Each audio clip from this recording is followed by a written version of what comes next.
Anyone who lives in London or comes to London regularly will be familiar with these yellow bricks that we call yellow London stocks. Now, stocks are called stocks because they were basically put into moulds called stocks, which could be made of wood or iron or something like that, and the bricks were just moulded in that way, each one by hand. Now, a lot of people will think about bricks as being red and wonder why these particular bricks are this colour. Well, it's a combination of things, really. One is that they used a very low quality clay, so rather than digging deep for the clay, they just basically used the clay that was blown in from the Ice Age and deposited around the London area on top of the better quality clay, if you like. And this was called brick earth. And really what you could do is just scoop it up from the ground and make it into stock moulds and fire it up, and you got yourself a brick. But to keep the brick together, to bind it together a little bit, they also used quite a lot of chalk, quite a lot of lime in it. And what they also did is they added ash and bits of coal and anything they could find like that, and that's why you get all these black flecks in the bricks. So the ash and the dust and all the bits of coal debris and wood ash and everything else that went into making these bricks that they mixed in with that low quality clay and the chalk, that was collected from houses which were burning coal and burning wood and everything else, and it was collected by men who were called dustmen, and they carried this off to the brickmakers and sold it for a penny or whatever they got for it. When they fired these bricks up, they didn't do it in kilns. They were just scooped up from the ground around here, and once they'd been formed and laid out in a field to dry for a while, they were just stacked up in piles, sometimes 60,000, sometimes 250,000 bricks. And in between the piles, in the kind of tunnels, if you like, that they built, they would load those with coal and wood and anything they could find to make a fire. Now, one thing that kept the temperature low in these clamps was the fact that they used a lot of green wood, and that added to it, and it produced a kind of steam, plus the fact that the clay wasn't always dried out. In theory, they dug the clay, put it into the moulds, turned them out of the stocks, if you like, or the moulds, and laid it out in the fields to dry. But as you know, in England you can never rely on the weather, and if it turned wet and they needed the bricks, they were going to put those wet bricks into the clamps and fire them up. And so basically what you got was almost like an autoclave. They weren't just firing the bricks, they were steaming them. Now, one effect this had was that you got a lot of steam, so therefore you got a lot of airways in it. The bricks were quite porous because they weren't so dense. And although you might think that was really a bad thing, actually it turned out to be a blessing, because it meant that although they could absorb water readily, they could also release it, which is why you often find that you don't get spalling on these bricks. Even though they've been repointed with strong sand and cement, it doesn't actually cause any frost damage on the bricks themselves. If we look more closely at these bricks, you'll see all the little black flecks and impurities in them. And they were once considered, actually, these are very nice quality bricks. These were used on the facade. I reckon if you went round the back and the side of these houses, you would see where they've used the lower quality bricks. So although these bricks were a lower quality, they were abundant. They could just dig the earth up from around wherever they were building, build the clamps, not the kilns, the clamps that they fired the bricks in, and then just make the bricks and move on. And by that process, they would then build in the next field and then dig out a bit more of this brick earth. And in that way, London spread, the urban sprawl began. So this building was built in 1764, and you can see the very uneven bricks. These would be the real deal. You can see some of them are black, and those would have been charred and coal dust, but at some point these would have been dirty colour. So they've been cleaned up quite a lot. You can see around the windows, try to put in a bit of variety and a bit of feature. So here you can see some perfect examples of London stocks, but you'll notice that they do change from one building to another. You can see these ones are the old ones with the black fleck in them, and then you move around. Some of them have been cleaned, which is deceptive, but there's clearly a difference between those bricks in that place over there and these ones here. And the reason for that is, well, basically Adolf Hitler, because everybody knows about the London Blitz and the fact that There was intense bombing. If you walk along a street, you can see the missing teeth, if you like, where buildings were destroyed. And in some cases, they were put back in the style, as in this case. Beautiful continuation, lovely looking buildings. And in some cases they weren't. In some cases they just had to get things built. But I remember, because I grew up here in the 1950s, I can remember one of the highlights, one of the things that we really enjoyed doing was playing in the bombed out buildings on the old bomb sites. You could go up into these buildings and entire sides of the building have been blown away, and you'd be standing there 3 stories up looking down, and nobody bothered about anything in those days. That was just kids playing. Nobody told you not to. So you can see the black flecks in these bricks, and this, to my mind, is what gives them such character. They're by no means perfect. And you will find that they've cleaned up. These have been cleaned up. And so a lot of that black that we saw was really just atmospheric pollution. So here, these are considerably darker, these bricks, but you can see, if you look, if you scratch the face of one of them, you would see that they were yellow underneath. And this is entirely due to pollution. This is entirely due to the fact that London was a very filthy place for many, many years with the coal fires and everything else. And they just got black. Over the years, the bricks got black. Now, if you look at Downing Street, which was actually designed by Sir Christopher Wren, the buildings in Downing Street are black with white pointing. And they were originally made from yellow London stocks. And the reason that they're black now is because when they cleaned them up, people didn't like them.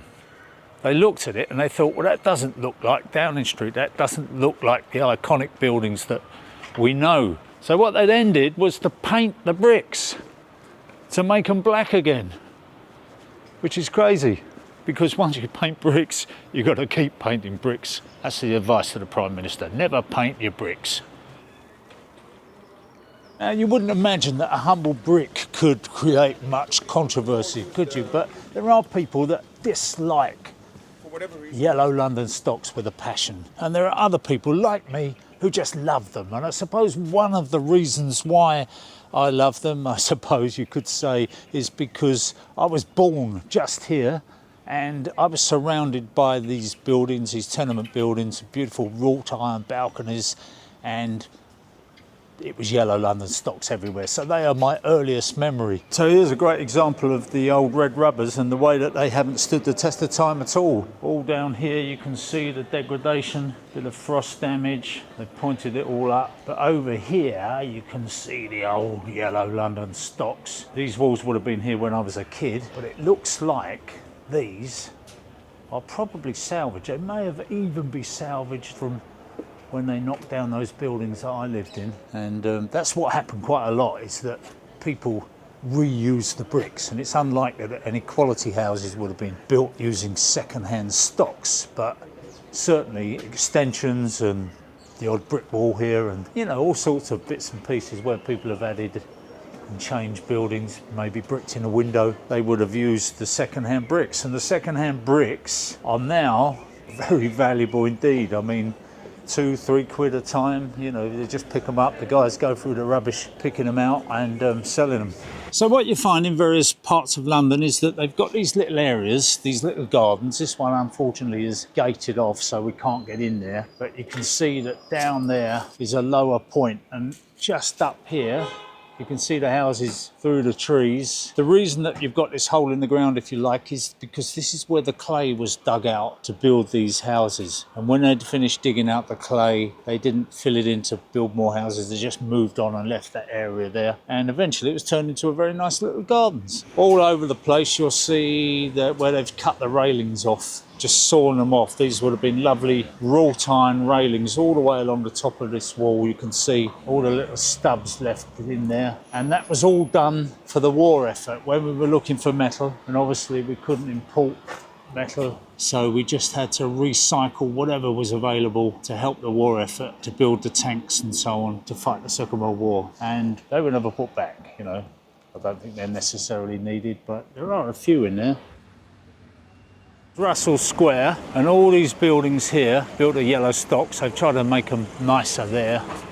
by adding embellishments, bits of stone around them. But you can see predominantly they're yellow stocks. And once again, down here we have a large area, and this is where they dug all the clay out to build those houses. And rather than building on it, as they did with many other places, they just built on bits where they dug the clay out. But here they've decided to just leave it, and this would have been Lord Russell. It's now just the lovely gardens, which is very tranquil, very nice. And they close these, they've got gates on them. It seems to be the way in London. There's a rich bloke. If you're rich, you get a statue. So here's a great example of what I was talking about with the bomb damage. You see what they've put back here. They've made no effort at all to blend it in. What a shame. So brick making in London with those clamps smouldering away for weeks on end with green wood and coal and all sorts of other stuff. It got on people's nerves. In the end, there were a few court cases fought over it and sometimes lost because the builders needed to make the bricks, obviously, to build the houses. So it was really NIMBYs saying, you know, now I've got my house, I don't want you making bricks in my backyard, go elsewhere. Eventually they did. They made it illegal to make bricks in London. And so what we ended up with is bricks being brought in from outside and other building materials like stoneworks, which added a lot of variety to London. And the only reason that this was possible was because of the advent of the canals and the railway networks, which were bringing bricks in from all over the place, from Sussex, from the Kent Weald, from Essex, from Bedfordshire, and even as far up as Birmingham, coming down on the Grand Union canals. Everything changed. So the yellow stocks had had their day, but now of course they make yellow stocks. When they're building buildings, they try to replicate it and they try to make a copy of it, and they're just not the same. Basically, they're good bricks, nothing wrong with them, but they just don't have the imperfections. Still yellow stocks here in this bit, but as you can see, embellished with all kinds of other fancy looking brickwork. And they call this a new square, but now it's not new obviously, but it was new at the time. And what we've got here is the legal quarter. We've got the chambers, we've got the solicitors, the barristers, and all the paraphernalia that goes with the High Court, which is just down the road. Oh dear, it looks like I've missed lunch. Never mind, they might have some scraps left over for a poor builder, if there is such a thing. What a fantastic building. My goodness. There's a bit of brickwork. Doesn't get much better than that, does it? All to do with money. God, these places are so fantastic, really, aren't they? I mean, here you are in the heart of London, all the tourists running around to see Buckingham Palace, Tower of London, Tower Bridge, and completely missing all these tranquil little spots full of history, full of architecture. Okay, so I'm halfway through my little yellow brick road tour. I'm going to go get a little bit of lunch. And this is one of my favourite pubs in London. I absolutely love a London pub, especially one with so much character as this. This is the Old Bank of England. There's a lot to be considered when you start working on bricks. It takes a lot of experience and expertise to work out the right materials to use when you're doing this kind of renovation work like they are here. And much of that experience, much of that skill actually came from the Netherlands, the Low Countries, Flanders and so on. After the Great Fire in London, they decided that they weren't going to build any more buildings from flammable materials. So that meant that a lot of it had to be built in brick. And there was a real shortage of bricklayers. They had plenty of carpenters, but they didn't have many bricklayers. And so bricklayers came from all over the place to join the happy throng and obviously make some money.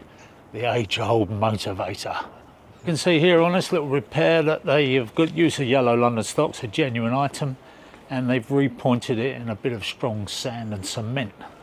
And they haven't made a particularly nice job of it because the rest of it has got this nice bit of pointing, and then suddenly you've got these great thick beds here, and you can see the beds suddenly get a lot thicker, don't you? So it's a bit of a shame that, but there you go, that'll weather in. Another 100 years, nobody will notice. So another thing that's worth mentioning is that when these bricks were made in the clamps, the quality was inconsistent. They got sometimes up to 30% of rejects out of a clamp, So that's a lot of bricks when you consider that a clamp may be 60,000 up to 250,000 bricks. That's a lot of rejects, isn't it? And what did they do with those rejects? Well, some of them they crushed up and used in the foundations just to build off, and some of them they tended to use in internal walls. And these bricks were graded by skilled guys who would say, these are first grade bricks, these are okay. They could almost tell by tapping them with a trowel whether they were going to stand the test of time. They would go on the front of the buildings at a premium, and the rest of them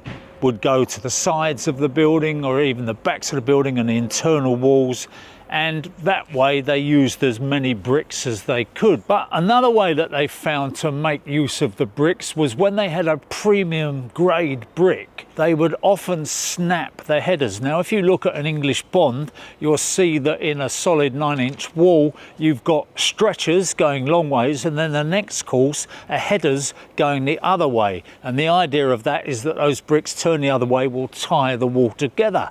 But because they wanted to get the maximum use out of those bricks, if they got a good first quality brick, they would snap the brick in half so that they got 2 headers out of 1 brick, and on the inside they would put a lesser quality brick, reject or a second or whatever you like to call it, and that way they got better use out of the premium quality bricks. But there was a problem there, and the problem was that you can see by the way the bricks are bonded together using those stretchers and those headers in alternate courses that it ties the wall together.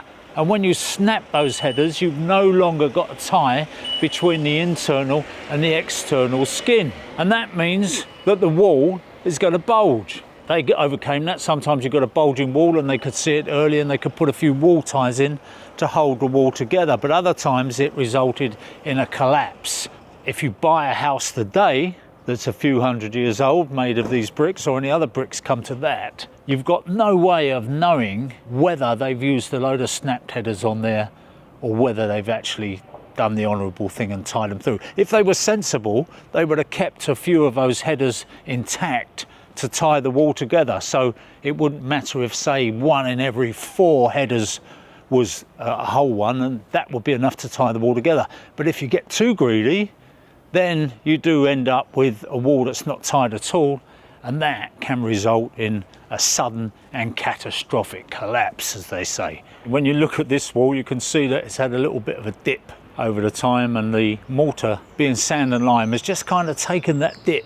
And you can see a bit of a wavy line there where it's gone up and down, but it hasn't actually cracked the bricks. It hasn't done any damage really to the building. There may be a floor in there that was a little bit out of kilter that they had to sort out, but generally speaking, these buildings are extremely durable.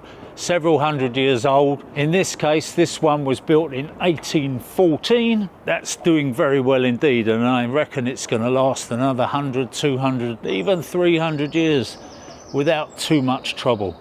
Now, even though these bricks are dirty, they've actually withstood the pollution and the grime of London incredibly well over the years, more so than stone. Stone very often proved to be very susceptible to acid rain, so when you had all the coal fires burning in London and you had extremely acidic rain, it would end up eating the stone away alarmingly quickly. I mean, we may be talking as little as 30, 40 years before it started pitting, and 100 years before it was completely decayed to the point where it needed replacing. Whereas these bricks, they just kept getting better with time.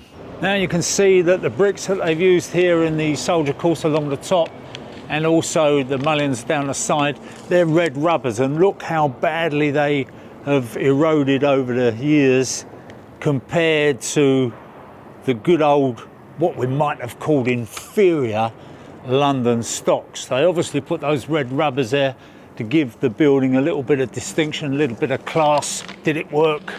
Not really. Tended to be a lot worse in the end. So in the end, the red bricks started to come into London thanks to the railways and the canals, and the red bricks were an invasive species if ever there was one, and happily they haven't overtaken completely. Even modern buildings very often are built in yellow stocks just to keep the look. But if you dare to venture out into the suburbs, you will see red bricks laid in uniform, boring rows, lacking in character, I would say, except of course for some notable exceptions. There are nice red brick buildings around, of course there are. Hampton Court Palace would be one, and I will be visiting there to have a look at the beautiful Tudor brickwork in Hampton Court Palace in one of our future videos. So if you'd like to see that, keep tuned and do subscribe to the channel. And by the way, if you've got something interesting you'd like to show us in your hometown, get in touch, because I'd love to have a walk around with you and you can show skill builders just what there is to like about buildings in your town.